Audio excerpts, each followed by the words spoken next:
De florecer, México de acá a unos años va a ser una tremenda potencia mundial, de las primeras del mundo. Hola amigos, ¿cómo están? Venimos aquí porque hace unos días hemos visto algo que revolucionó realmente al mundo, una noticia mexicana, y estamos hablando de las renuncias. Ahora bien, venimos con este video que nos han recomendado que trata sobre qué significan estas renuncias en el Poder Judicial de México. Y además una parte muy importante porque hoy en día creo yo que los jóvenes se están introduciendo un poco más en la política y este video entendemos que viene de una parte relacionada con lo que sería política joven.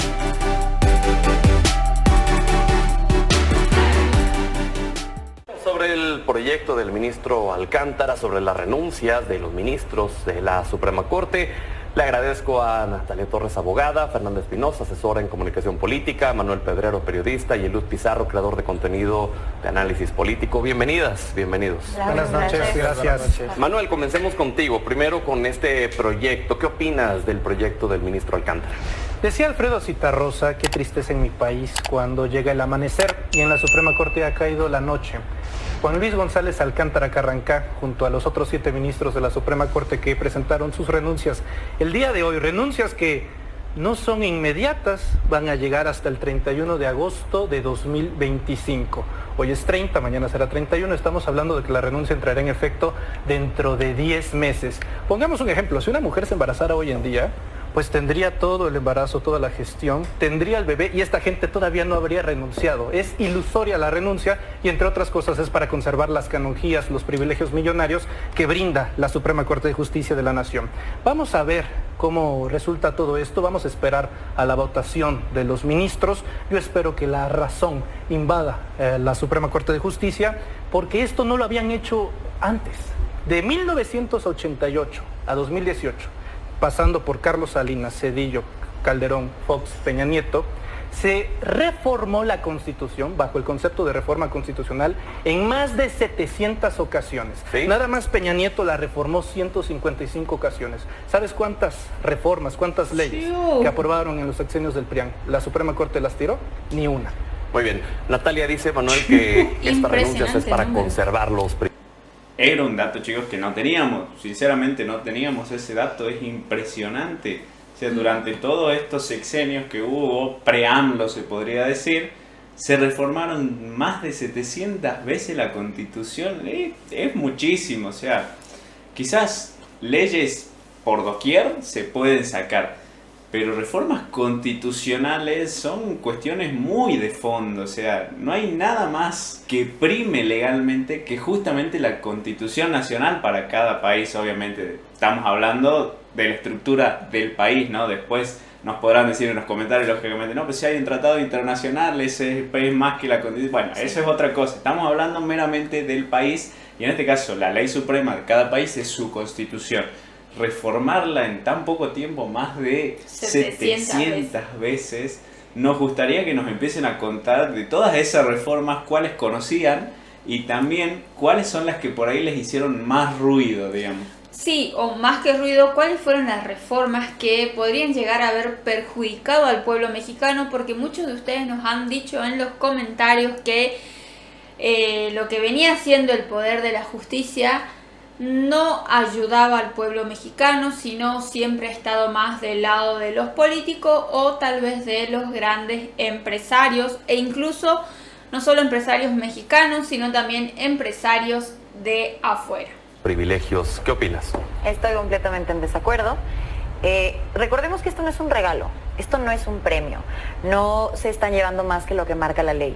Y tampoco recordemos que esto está sucediendo porque están siendo destituidos sin causas justificadas. No hay un proceso en su contra, no se les comprobaron acciones ilícitas, simplemente decidieron que tenían 2 opciones, o se quedaban en su encargo o participaban en las elecciones. Si dentro de sus principios, por la persecución del Estado constitucional en el que creen, no está esa posibilidad de estar en las elecciones, me parece que renunciar a esta posibilidad es completamente congruente. Punto número 1. Y punto número 2, no es un premio. Les están quitando su trabajo sin ninguna causa justificada. Y lo que se van a llevar es lo que les toca y lo que les corresponde por ley. Nada más. esto no es un regalo, esto no es que quieran quedarse con sus privilegios. Ustedes hicieron la reforma, ellos hicieron la reforma, ellos pusieron esas instrucciones ahí. Nadie más. Entonces, no es un tema de privilegios, no es un tema de que se quieran aferrar a algo que no les toca, porque sí les toca. Están perdiendo su trabajo. Eliud, ¿qué opinas? A mí me preocupa mucho que creen. Yo creo que en esta primera parte del video acabamos de ver este debate, digamos. Dos posiciones diferentes. Bien marcadas. Exactamente, con la que inició el chico y con la que acaba de mencionar recién también la abogada. Entonces, son dos posiciones muy diferentes y vamos a ver, seguramente son 2 y 2. La cuestión acá, chicos, es de que ella está bien, menciona de que no es un regalo, lógicamente no es un regalo, ellos cobran por su trabajo, más allá de si alguno puede considerar que lo lleva bien, si alguno lo puede considerar que lo lleva mal. La cuestión acá es de que también constitucionalmente en México se establece de que nadie puede ganar más que el presidente de la nación, y recordemos que también lo planteamos en un informe que hicimos nosotros, de que superaba ampliamente los beneficios de los ministros de la Corte Suprema a lo que cobraba de salario el presidente de la nación. Dicho sea de paso, se bajó su salario AMLO también. Debería ir en esa línea todos los demás cargos. Sin embargo, no fue así para la parte del Poder Judicial.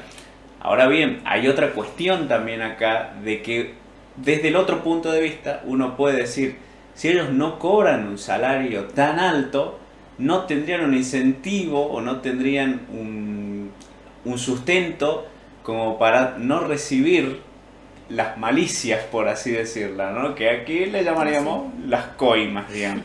Entonces, para desempeñar bien su cargo en una función tan sustancial y tan importante como el ser ministro de la Corte Suprema, yo creo que también tiene que tener un salario muy alto. Ahora, más alto que el presidente, con las responsabilidades que tiene, yo creo que ya queda a criterio de cada pueblo, ¿no?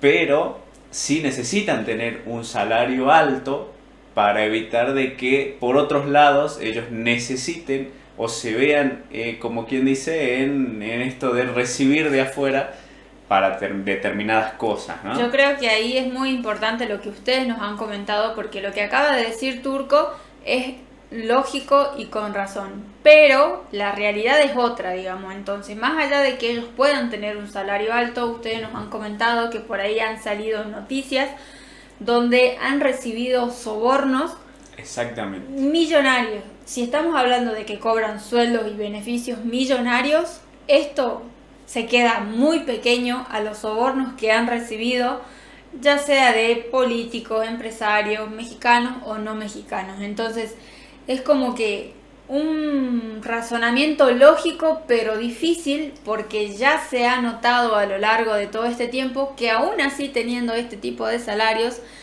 ha salido la noticia o ha salido a la luz por algún lugar que han recibido estos sobornos multimillonarios. Así que, chicos, queremos leer su opinión al respecto, porque son dos posturas muy marcadas, pero que lamentablemente pasan en la realidad, digamos. Así Uno es. puede pensar, como dijo Mica, desde el punto de vista lógico, decir, si tiene un salario alto no deberían recibir, pero teniendo el salario alto igual lo reciben, porque bueno, quizás la corrupción los invade, digamos. Vean que la voluntad de 8 personas está por encima de la del pueblo de México. El pasado 2 de junio se le dio la oportunidad al proyecto de la Cuarta Transformación de continuar, de hacer el segundo piso, pero 8 ministros consideran que la Suprema Corte está por encima de la Constitución, está por encima del Poder Legislativo, cuando recordemos que el único poder que puede reformar la Constitución es el Poder Legislativo. Y ahora que mencionaron lo de los privilegios, se van a llevar los ministros nada más y nada menos que una pensión vitalicia de 206,000 pesos mensuales.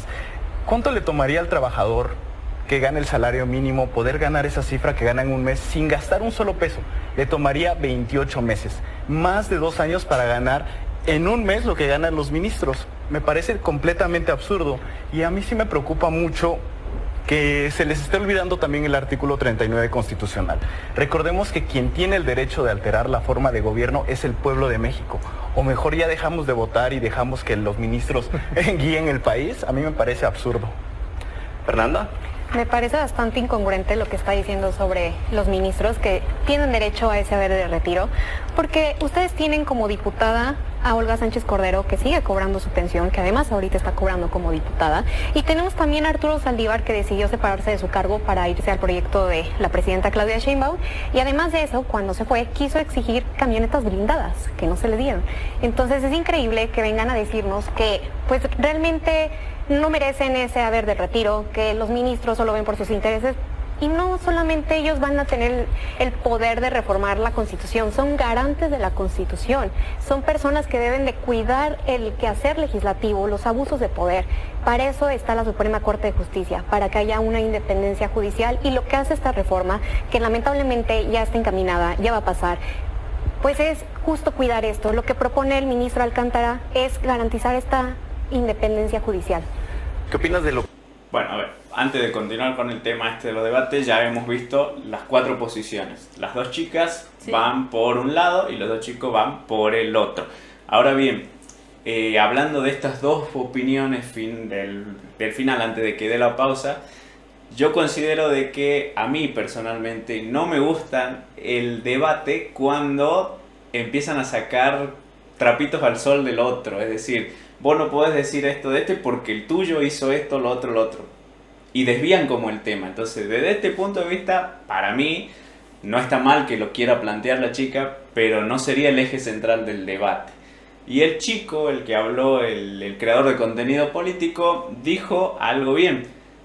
Empezó por lo menos con algo bien, diciendo de que 8 personas no pueden cambiar la voluntad de todo el pueblo mexicano. Esa frase creo que es la que cerraría, la que daría como el puntapié. Sin embargo, bueno, como les digo, a mí personalmente, no hablando por mí, no me gusta cuando, porque pasa mucho aquí en Argentina, no me gusta cuando empiezan de, no me podés decir que yo hice mal esto porque vos tenés uno adentro de tu partido que hizo mal exactamente lo mismo y que esto que lo otro, y se empiezan a dar, pero vos tenés al otro, pero vos tenés a este, pero vos... Y ese debate ya literalmente carece de contenido, digamos. Entonces, no me gusta mucho. Ustedes corríjanme, pero en estos pocos minutos que va de la entrevista, yo he podido notar que los 2 chicos tienen un poco más de fundamento con la realidad vinculada a la ley, obviamente, y a lo que debería ser. Y bueno, por ahí las 2 chicas van más vinculadas para... está muy marcado, digamos, de que ellos están del lado de todos los beneficios que tienen los ministros y los sueldos y todo lo que conlleva esa parte de la justicia de México. Así es. Lo que mencionó Eliud del artículo 39. A mí me parece muy curioso que hablen de soberanía del pueblo cuando les conviene y cuando no. Esas acciones de inconstitucionalidad presentadas por otros partidos políticos también son reflejo de la soberanía, por todas las personas que se sienten representadas, no solamente por Morena. El proyecto de sentencia que hoy está realizado por el ministro Alcántara Carrancá, ese proyecto fue en atención a una acción presentada por todos los demás partidos políticos. Sé que a Morena no le gusta reconocerlo, pero hay distintas opiniones y no todas están de acuerdo con el oficialismo. Entonces, vamos a hablar de soberanía y del 39 constitucional. Parte de escuchar al resto del pueblo que no votó por Morena es presentar esas acciones de inconstitucionalidad. Varias cosas. Primero, las mayorías son soberanas. Ese es el principio fundamental. Las mayorías son soberanas, y referente a Sánchez Cordero y Saldívar Lelo de la Rea, pues ellos no renunciaron en plena reforma constitucional, ambos lo hicieron bajo sus propios términos. Es interesante ver la defensa ultranza de las compañeras, no al pueblo de México, a los derechos de los elementos del Poder Judicial. Y es normal, porque eso es lo que le interesa al PRIAN. En efecto, son una minoría. ¿Por qué son una minoría? Porque defienden los privilegios de la élite. Dicen en el PRIAN, gente de alta categoría, como el señor Marco Cortés, que pide licencia mientras se pasea en Europa, en Madrid, en el escondrijo de Calderón y de Enrique Peña Nieto, que la elección puede partidizar y politizar a la Suprema Corte, porque según ellos no está partidizada, no está politizada. El hombre que vemos aquí es Felipe Calderón Hinojosa. El hombre que vemos acá es el ministro Alfredo Gutiérrez Ortiz Mena, el que fue a Harvard a tratar de sacar algunas risas. Creo que tiene más futuro como estandopero que como jurista. Y el señor Alfredo Gutiérrez Ortiz Mena colaboró en el narcogobierno de Felipe Calderón, fue compañero de gabinete de Genaro García Luna. ¿Por qué? Porque era el director del SAT. Esto no es politización en la Corte, llegó a través de las ayudas de Felipe Calderón, por supuesto. ¿Qué otra cosa? Bueno, dicen Alcántara Carrancá en la exposición de motivos que hay que guardar el espíritu de la Constitución de 1917, que hay que protegerla. La Constitución de 1917 decía que las mujeres no tenían derecho a votar. Si son tan defensoras de la Constitución, ¿no se dan cuenta las compañeras que guardando ese espíritu hoy no podrían votar? Fernanda, decías algo y no te alcanzamos a escuchar. Bueno, y lo que decía respecto a lo de los ministros que siguen cobrando su pensión, tanto Olga Sánchez Cordero como Arturo Saldívar. Ellos no renunciaron, Saldívar sí, se retiró, se fue. ¿Por qué no entonces dejan de cobrarlo? ¿Por qué entonces Saldívar se atrevió a pedir sus camionetas blindadas? Y además de eso, quiero tocar un tema sobre este proyecto que está presentando Alcántara. Para mí es muy importante que nos demos cuenta, ahorita que hablamos de Calderón, las similitudes que también pudo haber tenido con López Obrador. Está este tema de los jueces López sin Obrador rostro. Ya no es presidente. No, pero no, te estoy mencionando, esta propuesta fue hecha por López Obrador. Calderón tampoco. Pues siguen hablando de él. Sí, pero las consecuencias por se favor. sufren al día de hoy. Entonces ya no hay que hablar de ellos. Justo por lo mismo. Esta propuesta Fernanda. de los jueces sin rostro la están declarando en la propuesta del proyecto del ministro Alcántara inconstitucional. ¿Y qué pasa? Adivinen quién también le presentó a alguien que ahorita acabas de decir. También estaba a favor de eso, Felipe Calderón, y también se lo echaron para atrás. Entonces, ¿cómo te atreves a venir a enseñarlo cuando López Obrador retomó una propuesta de él? Y miren que si nos metemos al tema de militarización, López Obrador hizo lo que ni en sueños pudo haber hecho Calderón. Eliud, ¿qué opinas?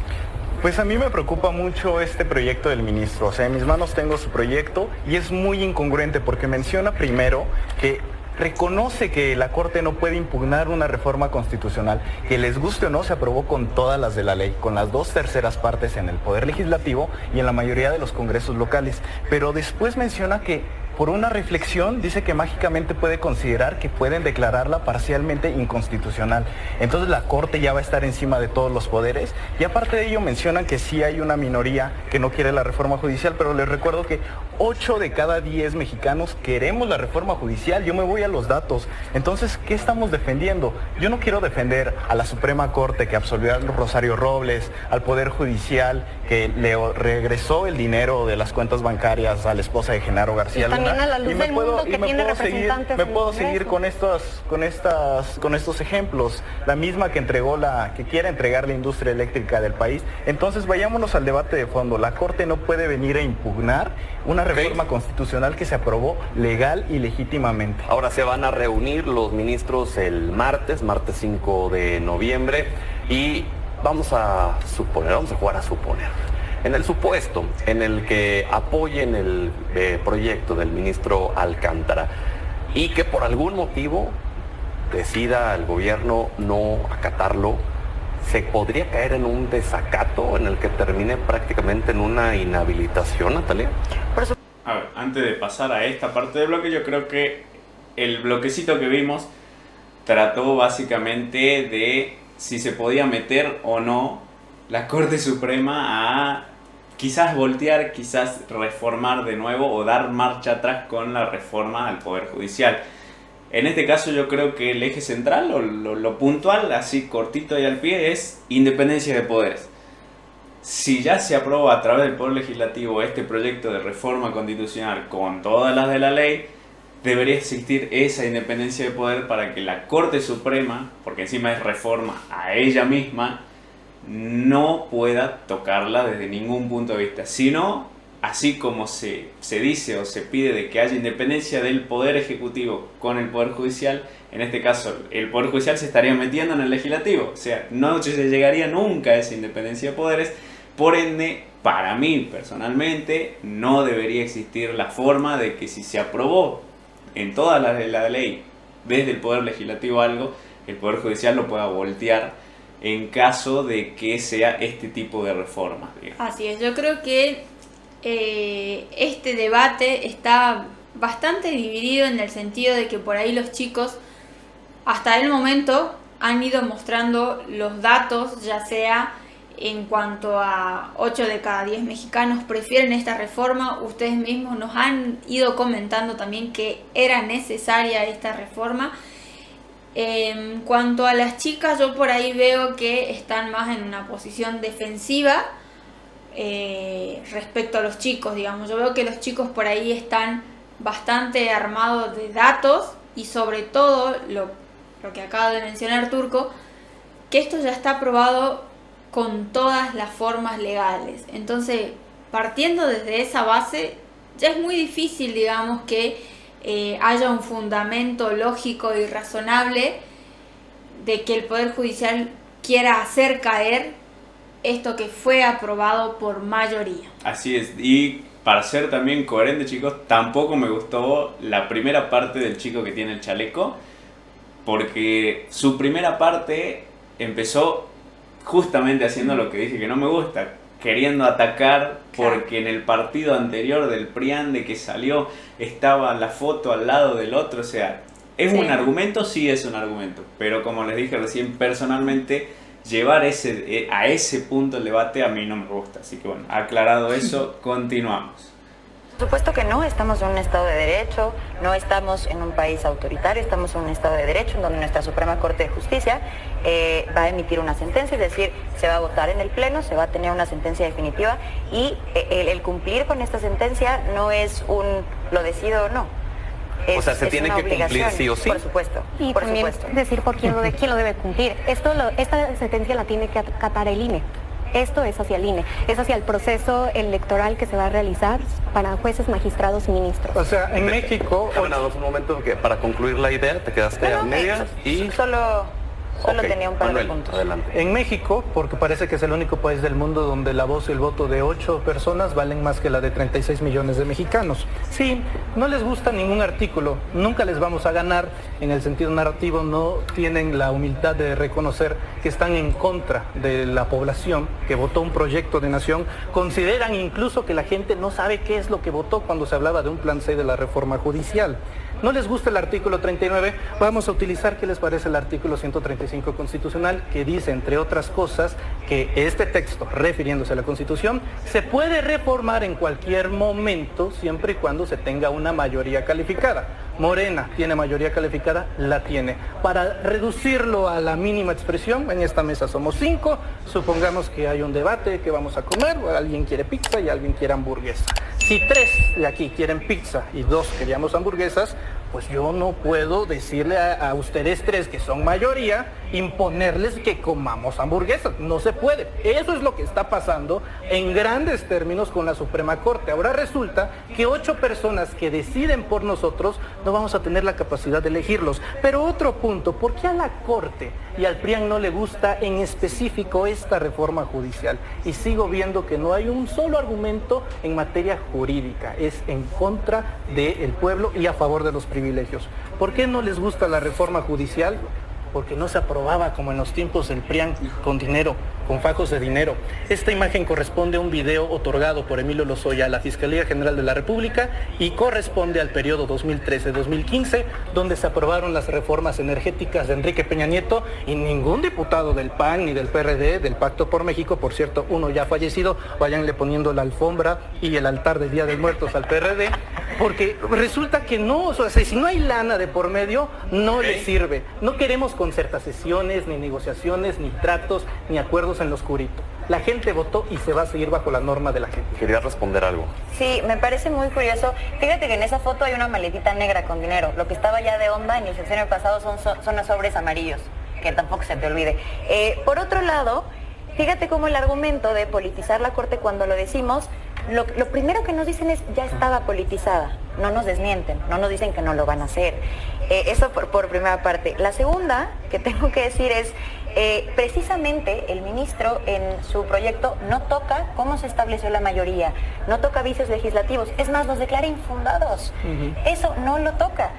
Por supuesto que habla de todos los demás artículos constitucionales que acaban de mencionar, incluyendo el 135, y qué peligroso tratar de explicar con hamburguesas la diferencia entre un poder pues es que se los explican constitucionalistas y no les dan la razón, a lo mejor con comida y gastronómico está un poco mejor. Jurídico mexicano, que la diferencia yo no soy entre un jurídico, poder, yo soy politólogo. me queda claro, que un poder constituyente y un poder reformador no se puede explicar tan sencillo. Y el ministro lo hace perfectamente bien en su proyecto. Okay. Por supuesto que es un poder reformador, sin embargo un poder reformador no puede tocar los límites de lo que estableció un constituyente permanente. Una pregunta rapidísima, ¿usted leyó la exposición de motivos? Por supuesto. ¿Sabe cuál es el punto 39? Por supuesto. ¿Cuál es? De entrada, básicamente que no se pueda modificar que no se puedan modificar todos estos puntos constitucionales del 135 y del 136, que la mayoría y la soberanía El artículo, reside en el pueblo. punto 39 de la exposición de motivos de Alcántara Carrancá reconoce que en el pasado no se ha podido en ningún momento, yo no interrumpí, que en ningún momento se puede reformar o echar atrás una reforma constitucional con una acción de inconstitucionalidad. Y en el punto 40 dice algo bellísimo, que es, pero acabo de reflexionar y por un asunto del corazón se me dio la gana de ahora discutir que sí podemos. Así 366 páginas de un proyecto con fundamento jurídico, con tratados internacionales, con derecho comparado. Muy para bien. que digan por arte de magia, por supuesto que no. Eliud. Reconoció perfectamente por qué no se pudo hacer con anterioridad y lo expresa en todas las sentencias. Pero en toda la ley. Adelante, Eliud. Pero a ver, vayámoslo a la realidad. La Corte no puede venir a impugnar una reforma que se aprobó con La todas impugnaron las los de la ley. partidos, no la Y Corte. les recuerdo, Sí, si la lo Corte admite no la impugnó Corte, nada, si fueron lo los admite la partidos, Corte, lo la quieren incluso votar el gobernador. martes. A ver, uno a la vez, 8 Eliud, ministras continúa, y por favor. ministros para echarla La Corte no impugnó y declarar, sí, miembros del No. Poder Judicial, Lo que hace- miembros lo del que Poder. hace Bueno, una Corte quiero es quiero invalidar. continuar con mi punto. Y creo Invalidar. que como se les olvidó el artículo 135, que aunque se los expliquemos con peras y manzanas, con hamburguesas, les recuerdo que la Constitución sí puede ser reformada y solo por el Congreso de la Unión, no por la Suprema Corte, La Suprema no Corte no por el piensa Poder reformar la Ejecutivo. Nadie está Entonces, reformando pero la también Suprema recordemos Corte. quién es Alcántara Carrancá, es el que prestaba su casa ¡Alito! para que Alito Moreno se reuniera Pero no con está Norma politizada Piña, actualmente. con Norma Oye, Piña ¿quién y lo propuso en la presionara. Corte? Quiero que ¿Eso qué? No, ¿y eso qué? y pueda Eliud. presionar, A ver, si hablan todos a la vez no se entiende nada. y pueda Eliud. presionar a magistrados electorales. A mí lo que me preocupa es que quieran causar una crisis constitucional La a crisis todo ya está. México La por crisis ya 8 personas que creen que su opinión vale más que la voluntad de 36 millones. No ganaron en las urnas, lo quieren ganar a la mala. Eso me preocupa. Fernanda. Los ministros no fueron a urnas, entonces no pueden ganar nada en ¿No las votan? urnas. No, pues ellos podrán haber votado, a lo mejor y hasta algunos votaron por Sheinbaum, ¿verdad? No voy a decir que Lenia Batros fue. O sea, decir Y que Piña no vota. decir que realmente los ministros están viendo solamente por ellos 8 es una incongruencia, porque yo me he tocado ver manifestantes, estudiantes afuera manifestándose por la independencia del Poder Judicial. Esas personas no están viendo nada más por esas 8 personas, están viendo por todos los que están estudiando Derecho por nuestro país. Ahora, quiero dejar muy en claro algo. Esto que, si mañana lo desacata Claudia Sheinbaum, como acostumbra, si también lo desacata el Pleno de la Cámara de Diputados, del Senado, esto lo tiene que acatar el INE. Se tiene que detener este proceso. ¿Por qué? Porque lo que está pidiendo también el ministro Alcántara en esta exposición es que a jueces y magistrados no se les mande elección popular. Eso es lo que está proponiendo. A los ministros sí. Tampoco quieren vender la idea Entonces de que ellos no se tienen que quieren. aprobar una reforma, la Suprema Corte. Ellos pueden Se revisar aprobó las con la mayoría calificada. Deberías de La Corte conocer no qué es va a lo aprobar de reformas. reformas. La Corte no va a aprobar La reformas. Suprema Corte revisa el La trabajo. Corte Les invalida, propongo declara que constitucionalidad. continuemos la siguiente semana, el miércoles, ya con lo que decida 20 la segundos, Corte. rapidísimo. A ver, 10, por favor. Esta es una boleta en Estados Unidos. Los estadounidenses votan por jueces A y nivel ministros. A nivel local, no federal. Y no federal. México va a empezar No a hacer lo votan mismo solo en los local, como 2025. Bolivia. Así Guau, votan qué los gran estadounidenses referencia. por el Poder Judicial. 10 segundos. Es para muy divertido emparejar. es muy divertido que utilicen a Estados Unidos como referencia, pero si un ministro se aparece en escuelas extranjeras, ¿qué tiene que ver Estados La Unidos misma aquí? escuela que ¿Sabes se qué me- también, que ¿sabes premió qué a también se Cristian Nodal, escoge? por ¿Sabes cierto? qué también Muy se bien. escoge? ¿Sabes qué también se escogen los fiscales? ¿Por qué aquí no lo hicieron? También, de una vez. Vamos con otra También, reforma de los vamos, fiscales. también se van a poner en contra, que es lo peor. Gracias por haber estado con nosotros y seguimos la siguiente semana. Bueno chicos, un aplauso aquí para los debatientes, para el programa. La verdad que estuvo interesante al principio en varios puntos. Creo que a la medida que se fue como desmadrando, se podría decir, el debate, Politizando. o politizándolo prácticamente. más, sí, yo creo que se fue como perdiendo contenido. Empezaron muy bien los 4, la verdad que me gusta mucho el hecho de que jóvenes como nosotros, que también nos interesa mucho, que también nos formamos, también pudimos investigar, también pudimos y tenemos la posibilidad de entrar a debatir, a analizar y entrar a ver distintas cuestiones, puedan tener este espacio en un medio tan grande también, y que hayan dejado este medio porque bueno, también nos ha pasado de que muchos nos decían en los comentarios de que este medio en particular tiraba para un lado, que esto, que el otro, pero me pareció bien desde el medio que hayan llevado 2 jóvenes, como quien dice, de cada lado, para que entren en debate. El conductor me pareció un poco pacífico, yo creo que debería haber intervenido más para que no pierda contenido el debate. Sí. Cuando empezaron a, vos tenés esto, vos tenés lo otro, el tuyo hizo esto, el tuyo hizo lo otro, yo creo que ahí debería haber intervenido el conductor, y más aún cuando se empezaban a interrumpir, porque creo que se perdió el poder escuchar bien qué es lo que nos estaba diciendo cada uno. Y porque cuando uno se empieza a interrumpir con el otro, uno le empieza a contestar al otro por una cuestión humana, se podría decir. Que si me interrumpí y yo te escucho que me estás interrumpiendo, te respondo sobre eso. Y se perdía el hilo del debate. Entonces, desde ese lado creo que a partir del último corte que hicimos en adelante, el debate se perdió en contenido. Mencionaron muchas cosas, muchas importantes, lógicamente, pero en general a lo que era el tema de qué significaba para México la renuncia de la Suprema Corte, se terminó desviando al último. Así es, yo creo que se desvió bastante y se entró más a una defensa de cada lado por su lado político, valga la redundancia, y me parece que, vuelvo al inicio, que está bueno esto de que los jóvenes se introduzcan en la política, lógicamente, para estar bien informados al momento de votar. Me parece genial que hayan ido 2 personas de cada lado o de partidos opuestos, si se quiere decir, para poder debatir. La idea estuvo muy buena, creo que quedó ahí un poco, como dijo Turco, a medio resolver la pregunta de qué significa para México. A nuestro entender, cada mexicano va a votar, digamos, como ya lo venimos diciendo en otros videos, va a elegir a sus ministros, y por supuesto que creo yo que también está en el objetivo de esta reforma que no tengan tantos beneficios como los que tienen actualmente. Que de hecho ustedes nos han dicho que cómo puede ser posible que el pueblo mexicano le pague tal cantidad de beneficios, le pagan las vacaciones, le pagan gastos de su casa, le pagan un montón de cosas cuando todavía en México existe mucha pobreza. Así es, tal cual, chicos. De hecho, bueno, creo que lo que se está buscando en general es achicar esa brecha y generar igualdad, equidad, y también, como lo planteamos en otro video, esto de que para todos los mexicanos haya igualdad de oportunidades, y una vez que esté la igualdad de oportunidades, soltarlos, porque el mexicano en un contexto donde tenga oportunidades florece, y si todos los mexicanos tienen la oportunidad de florecer, México de acá a unos años va a ser una tremenda potencia mundial, de las primeras del mundo.